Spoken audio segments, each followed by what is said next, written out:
বাংলাদেশ সরকারকে ধন্যবাদ। বাংলাদেশ সরকার আগে প্রথম জনের অনুমতি লাগতো, এখন অনুমতি উঠায় দিছে। সুবহানাল্লাহ। আবার আবার ঘুরে ফেলছে, আবার হয়ে যাবো ইনশাআল্লাহ। বাহরাল লাআল্লাকা তারদা, লাআল্লাকা তারদা ফাসাব্বিহ ফাসাব্বিহ বিহামদি রাব্বিক ক্বাবলা তুলুইশ শামসি। সূর্য ওঠার আগেও পড়ো, সূর্য হেলে গেলেও পড়ো, বিকেল বেলাও পড়ো, মাগরিবেও পড়ো, এশায়ও পড়ো। লাআল্লাকা তারদা, যাও কথা দিলাম তোমাকে এই পরিমাণ দিব, এই পরিমাণ দিব, এই পরিমাণ দিব। শেষ তক তুমি বলতে বাধ্য হবা ব্যাস ব্যাস। কি ভাই কত দিলে বলবেন বাস বাস? হ্যাঁ, কত দিলে, কত মাল দিলে বলবেন বাস বাস? মাতে না।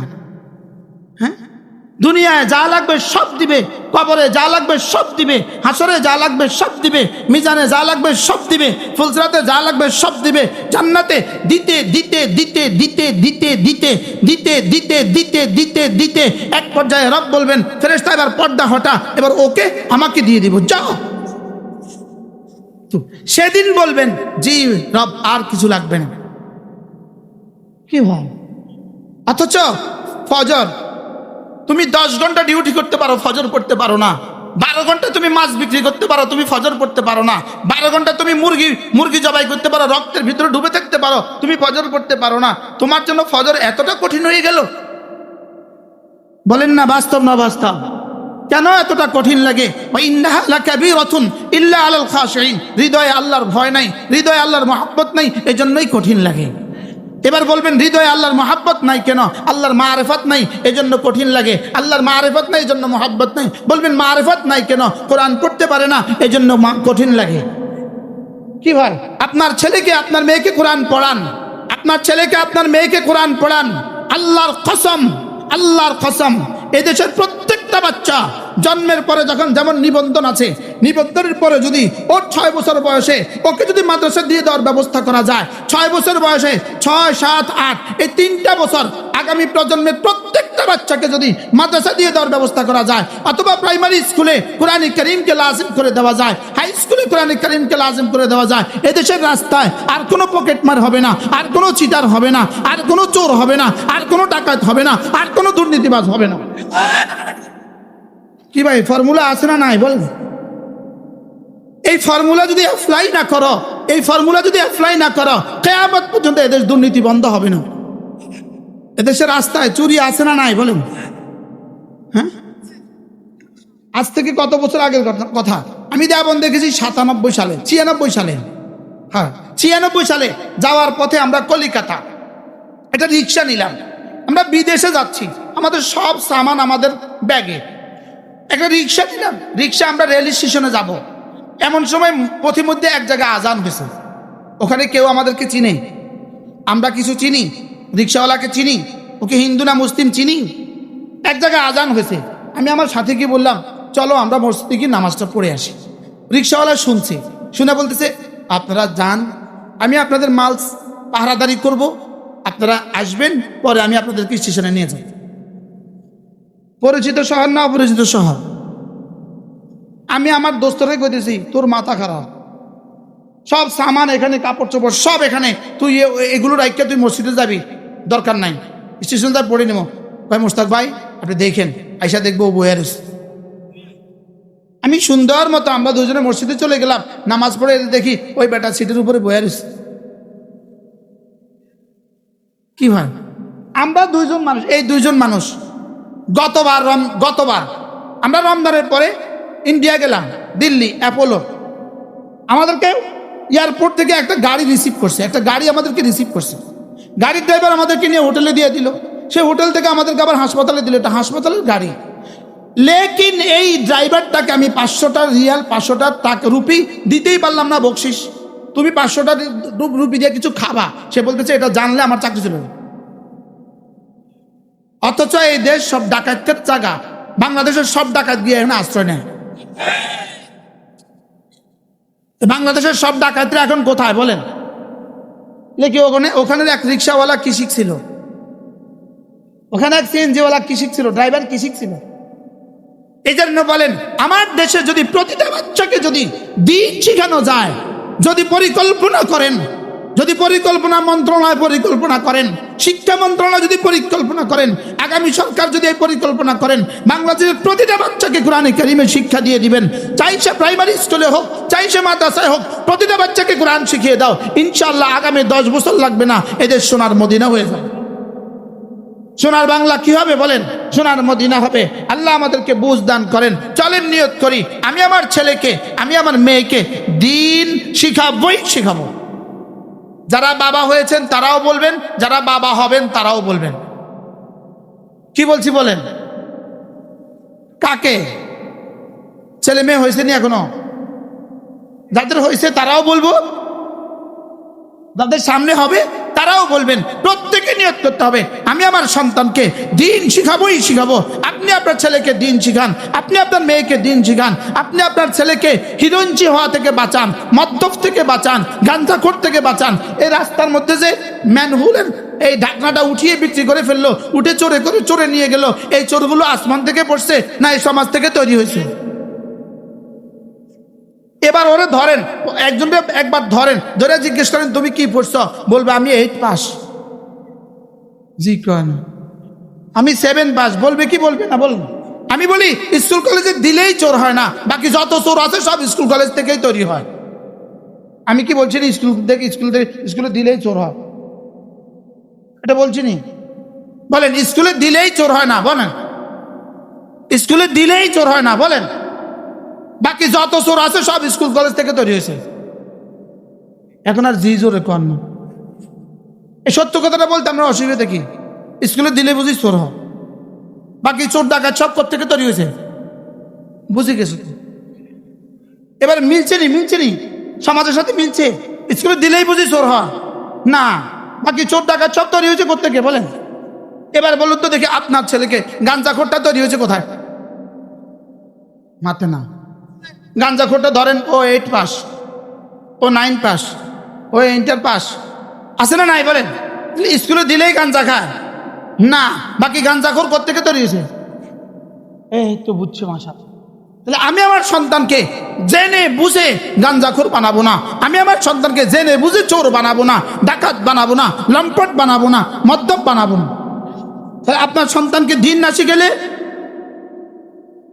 যদি হয়ে যায়, আচ্ছা একটা গর্তের মধ্যে সাপ আছে, এখানে একটা গর্ত আছে, ওই গর্তের মধ্যে কিছু একটা ঢুকছে, 99 জন বলছে এখানে আমি দেখছি এত বড় একটা মাগুর মাছ ঢুকছে।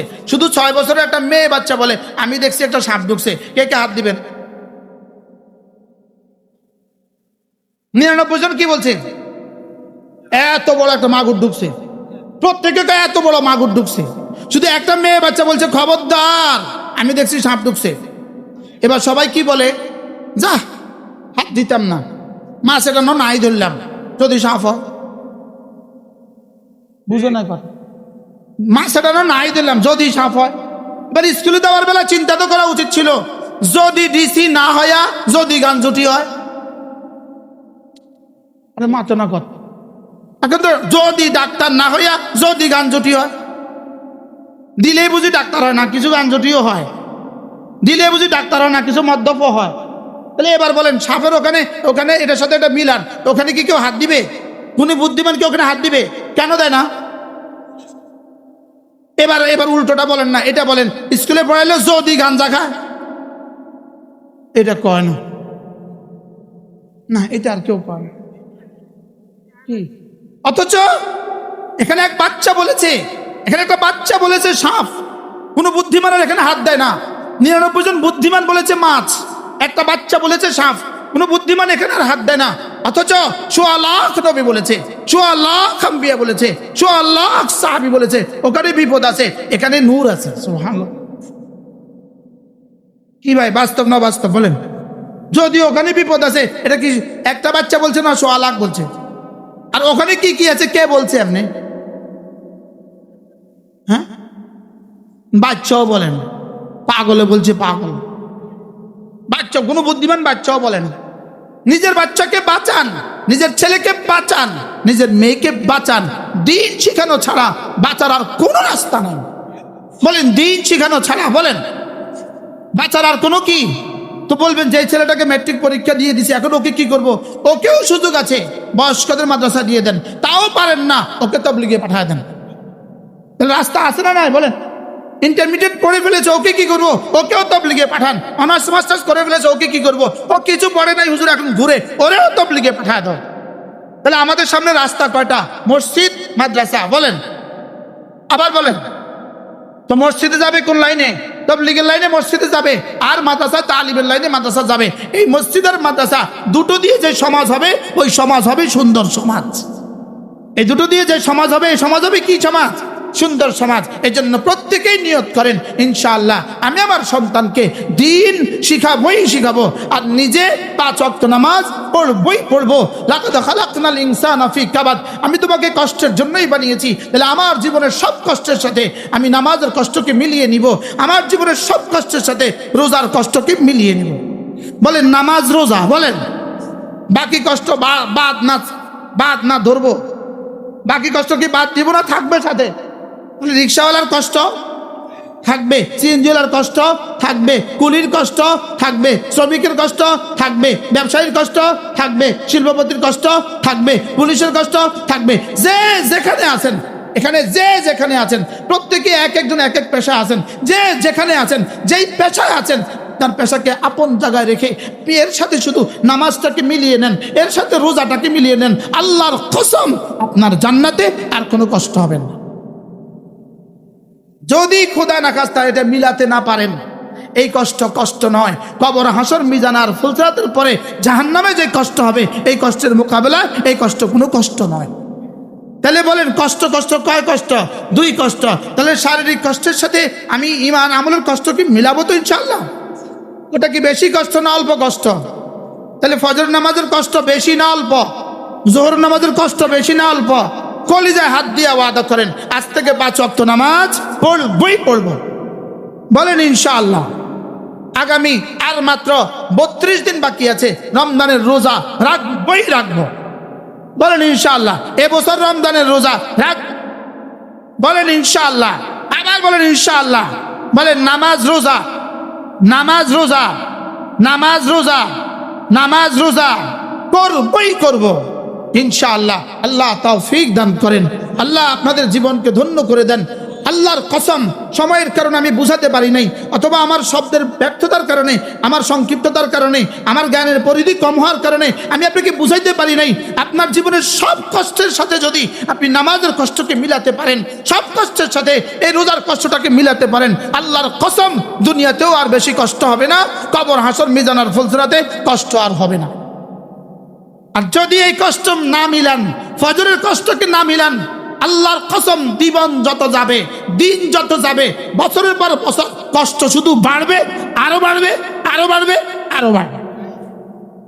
লাকাদ খালাকনাল ইনসানা ফি কাবাদ, আমি তোমাকে কষ্টের জন্যই বানিয়েছি, কষ্টের মধ্যেই বানিয়েছি। তাহলে বোঝা গেছে কষ্ট 2 কষ্ট, জীবনের কষ্টের সাথে ঈমানের কষ্ট, জীবনের কষ্টের সাথে নামাজের কষ্ট, জীবনের কষ্টের সাথে রোজার কষ্ট, যাকাতের কষ্ট, হজের কষ্টকে মিলিয়ে নিব ইনশাআল্লাহ। এরপর আরেকটা কষ্ট আছে, বলবো? আরেকটা কষ্ট হলো গুনাহ থেকে বেঁচে থাকার কষ্ট। বলেন এটাতে কিছুটা কষ্ট আছে না নাই? বলেন। তাহলে কষ্ট 3 কষ্ট। একটা হলো দুনিয়ার লাইনে মেহনতের কষ্ট, 2 নাম্বার ইবাদত করতে কষ্ট, 3 নাম্বার গুনাহ থেকে বেঁচে থাকার কষ্ট। এবার গুনাহ থেকে বেঁচে থাকার কষ্টের সওয়াব কত? আল্লাহর নবীর ঘোষণা মতে হাকিমুল উম্মত মুজাদ্দিদ মিল্লাত আশ-শাবাব নাওয়াল্লাহু মারকাদা, তিনি বলেন কোন মানুষ যদি একবার ভিন নারী থেকে 2 চোখ নিচু করার কষ্টটাকে বরদাস্ত করে, আল্লাহ তাআলা 10,000 রাকাত নফল নামাজের নেকি তাকে দিয়ে দিন। এবার বলেন ভিন নারী থেকে চোখ নিচু করার কষ্ট আছে না নাই? এবার নেকি কত? আরে কম পক্ষে 10,000 রাকাত। গোবিন্দপুরে হবে 10 লাখ রাকাত, এখানে হবে 10 লাখ রাকাত, কারণ এখানে যে অভাব নাই এই জন্য। আপনি কয়বার বাঁচাবেন? 1 সেকেন্ডে 10 বার আপনি কয়বার বাঁচাবেন? সুবহানাল্লাহ বলেন। আমার তো মনে হয় এই জায়গাটার মধ্যে এই ব্যবসাটা মহা সমারোহ, কারণ নিচু করলেই 10 রাকাত, নিচু করলেই 10,000, আবার করলেন 10,000, আবার করলেন 10,000, আবার করলেন 10,000, আবার করলেন 10,000। আমি এক গ্রামে বসবাস করি, আমার গ্রাম, যে গ্রামে আমি বসবাস করি, সুধন্যপুর গ্রাম, ওই গ্রামে 40 দিন থাকলেও একটা মহিলা নাই। আরে সুবহানাল্লাহ বলেন। তো আমার এই অপরচুনিটি নাই, এই অপরচুনিটি, গোল্ডেন অপরচুনিটি আমার নাই।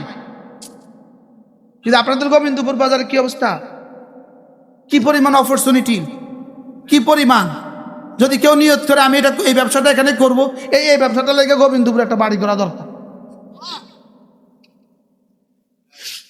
কি বলছি বলেন? তাহলে কষ্ট কয় কষ্ট?